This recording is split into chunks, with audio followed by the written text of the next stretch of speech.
Hey, everybody.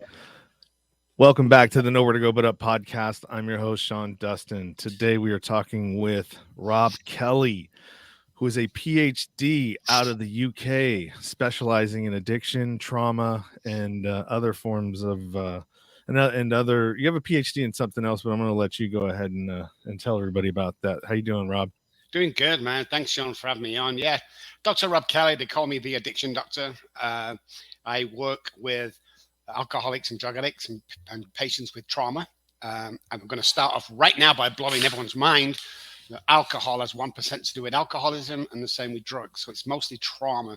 So I have a second PhD in behavioral science. So between the both of them, we treat patients. We have a 97% success rate with over 7,000 patients, and we have 4 offices around the world. And it's great to be here tonight. Yeah, that's awesome, and I'm of the same mind. I dove into this when I started my nonprofit, and when I was thinking about starting a nonprofit, and I got it off the ground. But what I wanted to do was something different. I didn't want the model of, the 30, 60, 90-day treatment model that doesn't deal with anything that has to do with the main problem, which is the behavior that got you there to begin with. And so I went and I've been through what does they call that? Therapeutic communities when I was younger, right? And I went and I visited one called the Other Side Academy in Utah, and they have that same model, and everything is based on behavior, not drugs and alcohol. Those are the symptoms of the problem. Exactly, and that's what we found over the last 30 years or so. We've been discovering it more and more. And we found out that like depression, for instance, we don't actually treat depression. No doctor treats depression. No medical doctor treats. They might give you an SSR because serotonin isn't being released, but they don't treat what the depression is. That could be anything from diet, exercise, mindset. But no, in fact, no medication. This is from Gary Brecker, I was speaking to the other day, who's a microbiologist, really treats anything. Depression, knee, arthritis, it doesn't actually treat the cause, root of the problem. So we did that with alcoholism and addiction. And we did find that trauma is the gateway drug. So once we go through that model and remap the brain is what we do, remap the central nervous system, the behavioral, the surroundings, then alcoholism is usually gone from day one when you come on board with us. So we do have a 90-day program, but not the traditional 90-day. It's 1 hour a day. That's all for 90 days because we reset. Ideas and information and research in the past still say that it's around 90 days for chemicals to reset in the brain properly. But we love what we do because we do what we love. Yeah, it's amazing when you start digging into it. When I often would say the same thing that you do, that trauma is the gateway drug, because you look at everything that the people in the prison systems, look at the people in homeless, all of these different areas. And the one thing that most of these folks have in common is untreated trauma. And with untreated trauma, it spins out in all different directions of dysfunction. And it's just people that don't know how to deal with the dysfunction that they've, and the behaviors that go along with it, which are turn into addictions, because these behaviors are things that you just continue to do over and over and over again. You're like on a rinse, repeat cycle. Exactly. And the thing to remember is alcoholics are born, and drug addicts are made. So alcoholics predisposition passed down from generation. You can trace it back. If you can't trace it back through your family, you may just be a heavy drinker. So do some research there. Drug addicts are different. 95% of heroin addicts that's come through my practice started in the doctor's office. So there's the big difference then. But going back to the trauma, one of the reasons why we don't treat it, and one of the reasons why it spins out of control, is we have to define trauma. And that's kind of what we've done over the last 10 years of research, all the medical fraternity, not just us, to find out that with alcoholics, for instance, because it's a predisposition trauma, it looks a lot different to the normal person. And the only way I can describe this sometimes is saying this. Me and my brother was stood on the kitchen table one day, not supposed to be on the kitchen table. We're about 9 years old. In walked my mum, and she said to both of us, "Will you get down off that table, you stupid idiot? Get down." My brother jumped off, and I froze. What I'd heard is, "Get down off that table, you stupid idiot," because I have more self-sabotage in neural pathways than I do self-care neural pathways. And once I carry on down that road, my hypothalamus, which is the fight or flight part of the brain, it tells us to eat food and drink water. Well, with the alcoholic, after a certain period of time of drinking, and from going from heavy drinking to alcoholism, it tells the alcoholic to drink alcohol. That's why alcoholics can go weeks and days and months without even eating food or drinking water. I did it myself when I was homeless, which really made me think. And then you got the basal ganglia. That's the repetition, strengthener, and confirms model of the brain. Well, mine is broken because I was born this way. So part of mine, wherever that little chink is, says self-sabotage. And because I got a disposition to alcohol, that's what I do. I drink alcohol, and it all goes to shit. I come out of that all remorseful, and the cycle continues until two things happen. One, we die, which I've done on 2 occasions when I was homeless and they brought me back to life. Or 2, you get with someone who knows what the hell they're talking about. Because that was my biggest thing, Sean, especially when I was on the streets, is nobody knew what. Hey, have you tried AA meetings? Come on. Is that all we've got in the medical fraternity? My doctor says, "I think you're an alcoholic because you drink too much." What? You can't drink yourself into becoming an alcoholic. 10 DUIs don't make you an alcoholic. But that's all I was hearing, because that's the evidence based. And the other thing is, Sean, is there's no money in recovery. No one's going to research like we. Why should they do it? Put the pharmaceutical companies out of business. Not happening in America. And all the doctors ain't happening. And, it's not going to happen. So we find these revolving doors that we stepped into, and we said a couple of things, Sean, which shook the world. First of all, we said, hey, the model you're using right now is broken. It's been broken for at least 15 to 20 years that we know of. So why don't we come up with a program that's guaranteed? Dr. Robb, you can't do that. Well, this is what we do. We'll give you a money-back guarantee if you relapse after continuing our program. 90 days, if you relapse, practicing what we've taught and carry on with our methods, we will refund your money. Nobody in the world does that because, like you said, and I love what you said, it's that spin, repeat, wash kind of thing. I mean, I get it all the time. People call me up, I've been into such and such a treatment 7 times. 7 times, and you've paid every time $30,000 a month. Shame on you. What the fuck are you doing out there?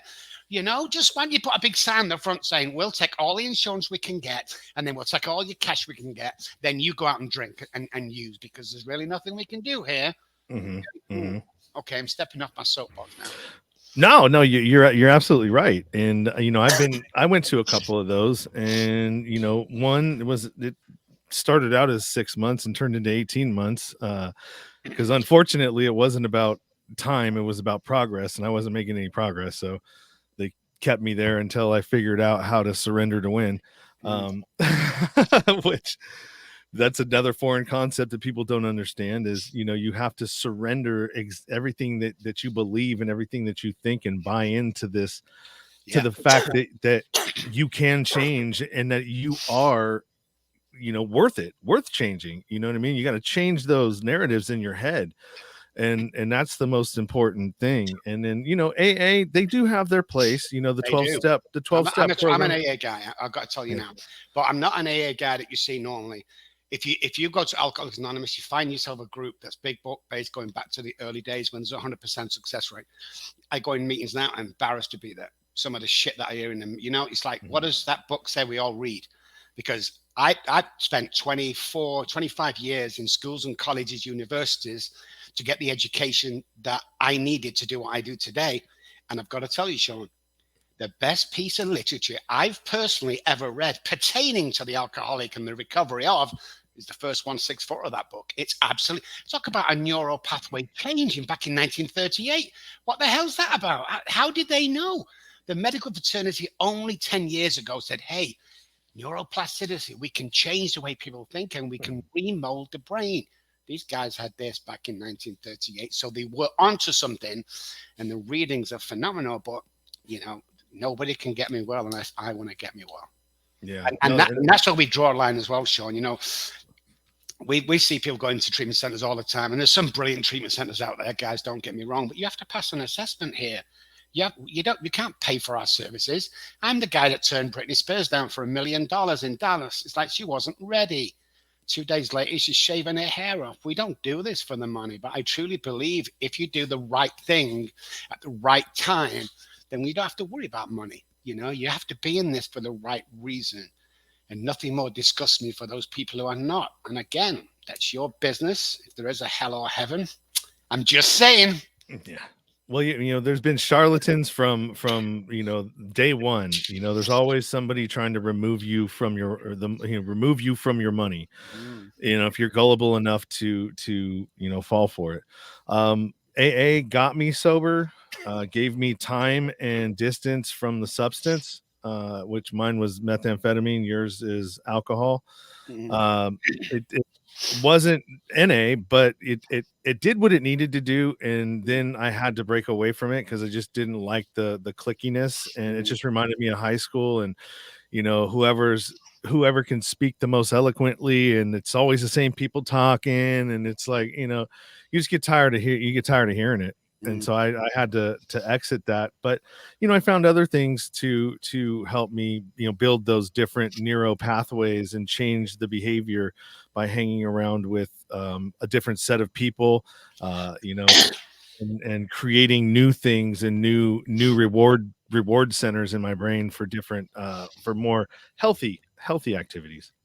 Here's where alcoholics, and when I say alcoholics, I mean all addicts really, but alcoholics fall down. And I hope you guys are watching, not listening here. Let's say this is a neural pathway. There are billions in their head, but let's say this is the one for, let's say, driving a car. Okay, so out it comes, learn how to drive a car, away you go, people teaching you, then all of a sudden you take your test, and then you really start to learn how to drive.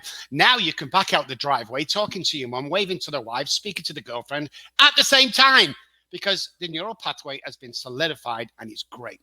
But if I went to another country, back home for 12 months, what happens to the left-hand wheel and the right hand is when I come back, I have to start all this new learning curve again. So it might take me a day, an hour, a month, just to make sure I'm on the right side of the road. And there we go, solidified. Here's what happens with self-sabotaging neural pathways regarding alcoholism and addiction. So we get them predisposition. We drink and we drink, self-sabotage. We drink and we drink and we self-sabotage. Now we want to get sober. So off we go, 90 days, 6 months, even a year to get sober. See what happens? Doesn't move. It doesn't do this like knowing your pathways. It does this. Therefore, when people come and go, oh my God, it was just like I dropped a drink yesterday and it's been 2 years now, because this doesn't diminish.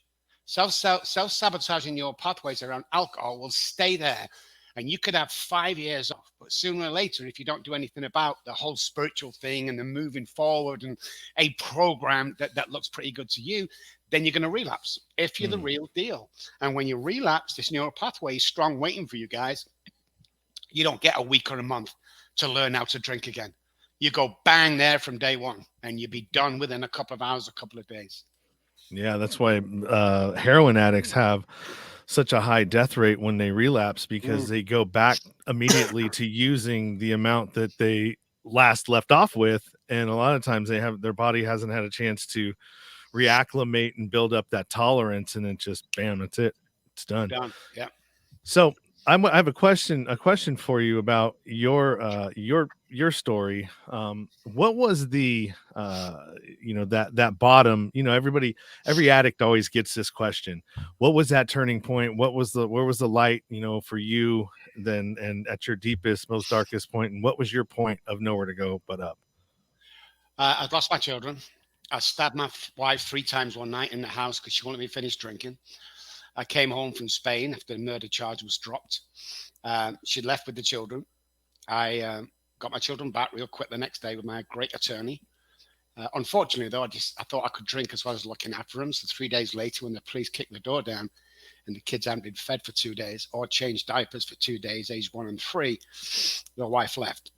6 months after that day, I was sat on the street homeless. 14 months later, of beaten, battered, fighting, surviving every single day. so I didn't die. 14 months later, I'm walking down the back ends of Manchester, England. It's pouring down with rain. There's all factories and businesses. There's not a human being in sight. I dropped down to my hands and knees and I was sobbing like a baby.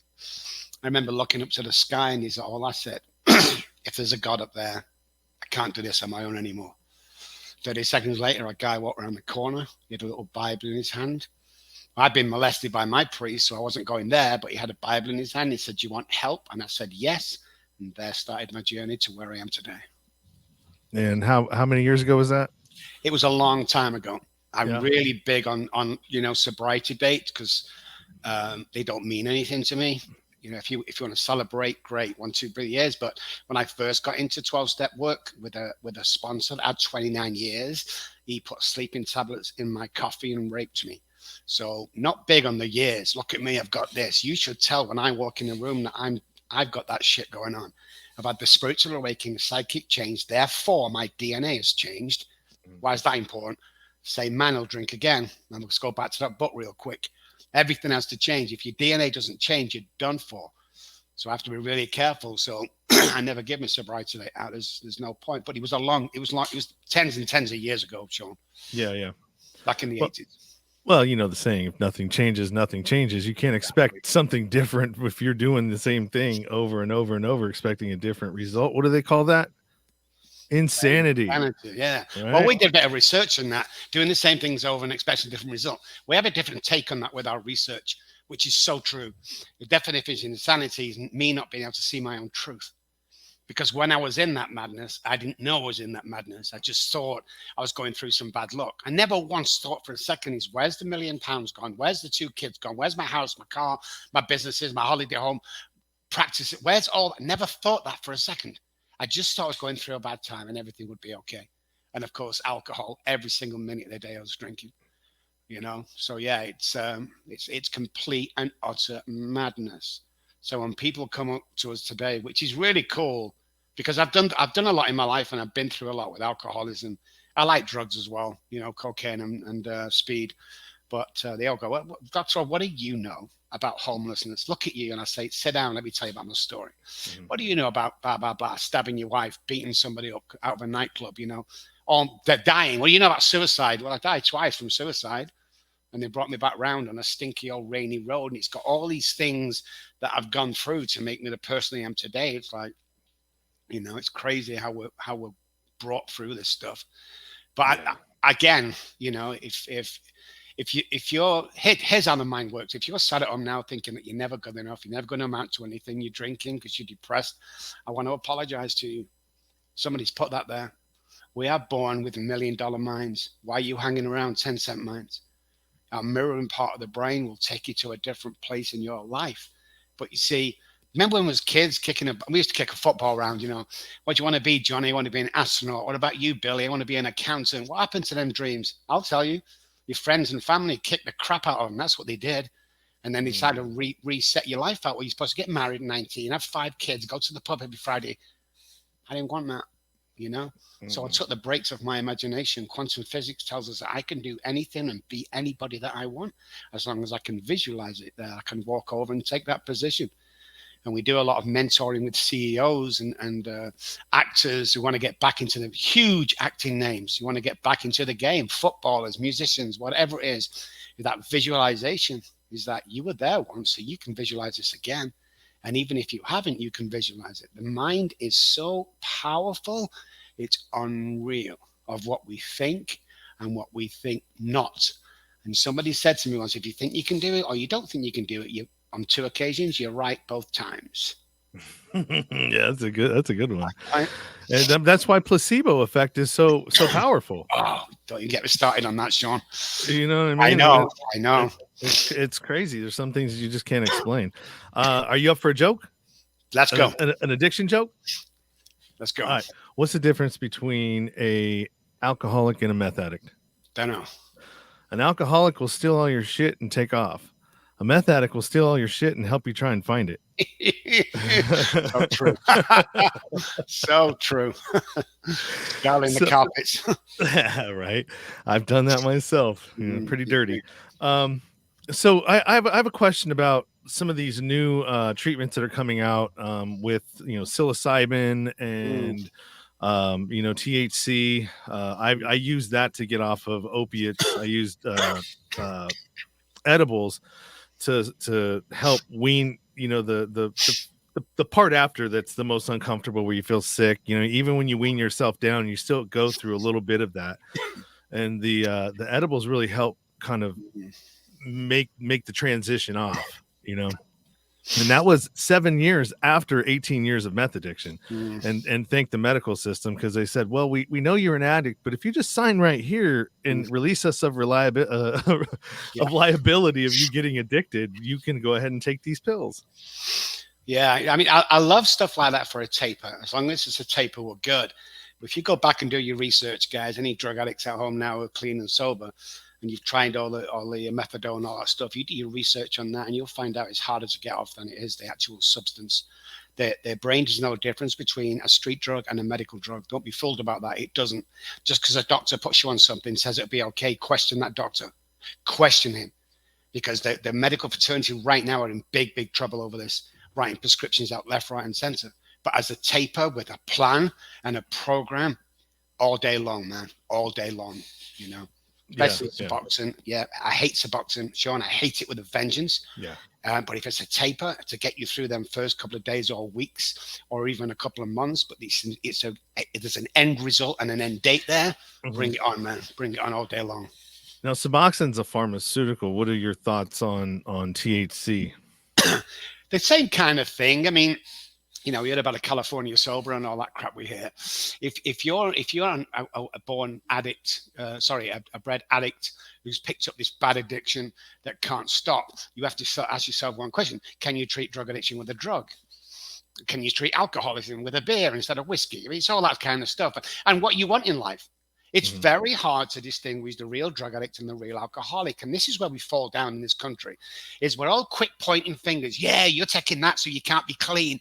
The guy taking that might not be a real drug addict. He Mhm. might be a heavy user, and this stuff he's taking is bringing him off, and he's got a great life. So we can't be wagging fingers unless you know the definition of a drug addict and what Mhm. it is inside here that's going on in the central nervous system. And we fall down in this country pointing fingers, especially in, NA, and Mhm. CA and stuff like that. It's like, oh, he's on prescription drug. Listen, man, you're not a microbiologist.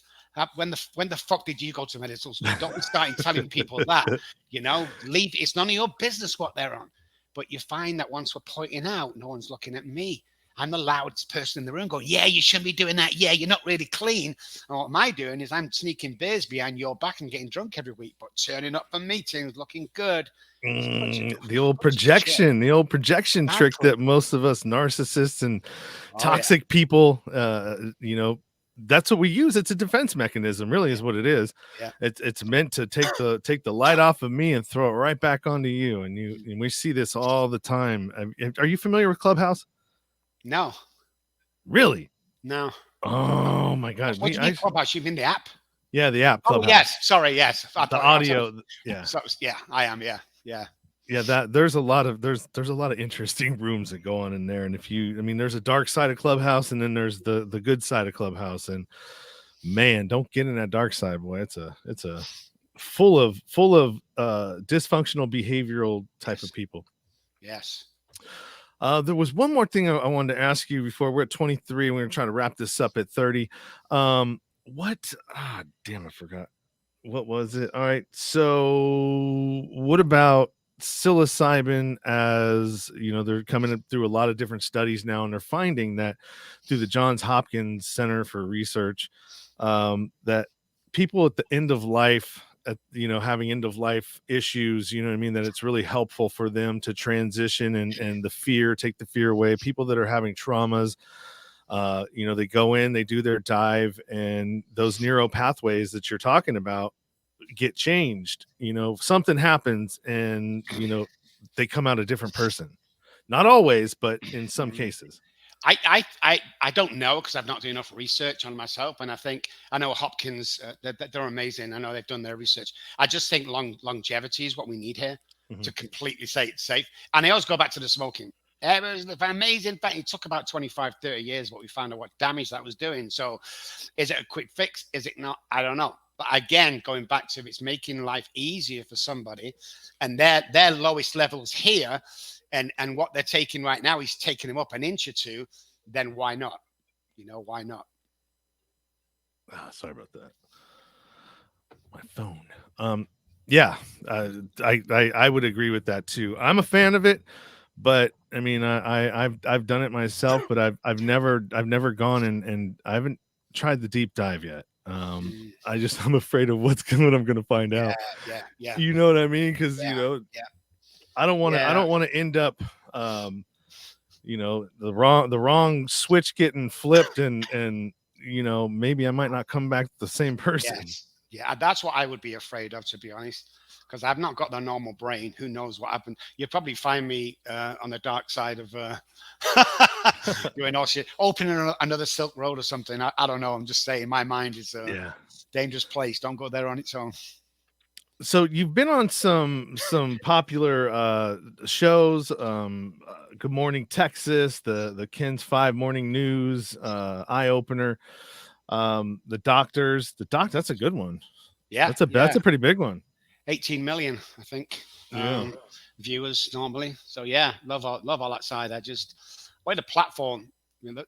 I've been on all that. I was on Oprah many years ago, but the biggest one I did was a national TV show, going head to head with Purdue Pharmaceuticals. We're talking about their pain meds and everything. I was on with one of their high flying attorneys, and it didn't go well for them. It really didn't go well for them. And the next day, it's all on record. The next day they filed for bankruptcy, and I just thought that was my crowning moment. I just don't think that. Again, we're not any medication you take is not being treated. It's not being treated for the problem. It's to enable a symptom or to treat a symptom. If I'm depressed, why am I taking SSRIs to stimulate the neurons and my brain firing? Why am I doing that? Why don't I find out what's really happening? And again, no one's going to let that happen. No, that's how people wake up in fucking 10-foot ditches in the desert. You just can't go there. All that is too powerful to fight. But I had my little bits of victory, which I was proud of, because, like I say, with tapering, amazing. Yeah. I just have one question for people out there. There were cancer victims 50, 60, 100, 200 years ago. What happened to morphine? Where the fuck's that gone? All of a sudden now we need something 100 times. Then we need fentanyl 1,000 times. It's like they're only being made for one reason, and it isn't to treat cancer patients. I mean, it might help them a little bit more than morphine, but at the end of the day, it was good enough for my grandmother and my mother. All of a sudden now we're being overtaken by something you can cook in the kitchen, and pharmaceutical companies coming out with a new painkiller every freaking week. It's just a joke, Yeah, unfortunately, we're not able to you would think that with all of the lawsuits and class actions and everything that comes out of most pharmaceutical companies, that something would be done, but nothing seems to happen. They never seem to go out of business. They never seem to lose their license. I mean, nothing happens. They just get slapped on the wrist with, okay, 15 billion, but you made 50. You know what I mean? Your research, you only spent 20, maybe 14, whatever, but you still made. So if you're playing just a numbers game, why would you not? Why would you care? If that was my business, Sean, I'd be doing exactly the same. And I'm sure you would, if you're brought up in that environment. I'm not saying, they shouldn't do it. I just say in my industry, it's a long fight. And let's spin the tables. There are people that need their medications, but they're just being abused so much. There's doctors writing prescriptions. There's who else we got out there? We got psychiatrists. We did our research over here about 15 years ago when I first came to America, and people were telling me about the Adderall, and then Vyvanse came out, how easy it was to get Adderall. And we tried 10 doctors randomly at the phone book, and all 10 of them doctors, when I walked in, didn't look up at me. And was just, Kelly, okay, what's the problem? Well, I can't concentrate. Okay, prescription for Adderall. 10 out of 10 random doctors didn't even look at me. Thank you. I was out in there in about 20, 25 seconds. Then I found out they've only got 3 minutes a patient. But if they can do it in a minute to 2 minutes, they're writing more prescriptions out. And at one time, again, research in Texas, you couldn't find an Adderall pill on the shelf. There's a waiting list for it. That's how bad the epidemic was in Texas. There was a 2 or 3 day waiting list before they all got stopped back up. It was absolutely crazy. Medicating our kids way too young, and there will be consequences. And it's medication with cell phone and stuff like that, and no social skills because we're always on our phone and always on the internet, and we're heading for a big crash. Not sure when that's going to come, but I hope I'm not alive to see it. Oh yeah. Bang, baby, bang. All right, one last thing. Johann Hari, you familiar? A little. Yeah. Do you agree with his philosophy on the opposite of addiction is connection and the Rat Park studies? And I do. I really do. I think it's huge because the addiction or alcoholism, worst enemy, isolation. So when we isolate, that's he's kind of talking my language. You look at death row. We looked at death row in the Texas prison over here, and 9 out of the 10 people that actually ended up in the chair or electrocution was partly insane. So you can see how the insanity would bring on the addiction or the alcoholism. So yeah, I'm a great believer. We are human animals. There was a test done, I'm not sure it might have been his, where they put 10 mice in 10 different cages, and in one feeder it was water and the other feeder was cocaine and water. And every single time, after testing both, every single time, all 10 mice went to the cocaine and water without a fail for about a week. And then what they did is put them all together. And within a couple of days, they were all drinking from the water and not the water and cocaine. Boom. That's where his theory comes in, I think. Yeah. Yeah, it's amazing. All right. Well, that's awesome, man. So do you have a book? Yes, the book is the last thing my daughter said to me was, Daddy, please stop drinking. It's on Amazon. And if you're a Walmart people out there, go and get it. The $9, I promote the book for one reason. We don't take a dime off it. So it's not all the profits go to charity. It's every single dime on that book goes out to communities. $125,000, $150,000 last year. 20 from the book. The rest come from our company as a whole, giving back to the community. So buy the book. If you don't like it, send me an email. You'll find me, Dr. Robb Kelly, any search engine. I'll refund your money as long as you send it on to somebody else to read for free. All right. I'm going to put your email up here. Where can people find you other than here? Is your email not your email, but your website the best place to get a hold of you and all of your social media? Yes. I mean, if you go on the website, robkelly.com, 2 B's, as you can see, there's all sorts of links off there. Plus, if you look carefully, there's a button on there, gets you straight through to my cell phone. Just in case you're feeling a bit down and you want a 10-minute pep talk, it's not going to cost you anything. Press that button. I'll be on the end of it. If I'm not, I'm going to call you back straight away. And if you're not a Facebook guy or you don't want to jump onto our website, any search engine, just put Dr. Robb Kelly. There are thousands and thousands of interviews and podcasts and stuff like that. I did a great piece for Harvard University, the McLean Hospital, which is Harvard University's psych hospital. That's online. Go find it. It's pretty good. All right. And as always, all the links that we talked about or things that we talked about in this podcast or this episode, I will have direct links in the description for you to check out. Robb, I want to appreciate your time and thank you for coming on to the show and talking to me about your passion and your life. And yeah, hang out for just a second because I want to talk to you right after this. And for everybody else, thanks for listening. Keep it 100. Stay true to yourself. Everything else is just noise.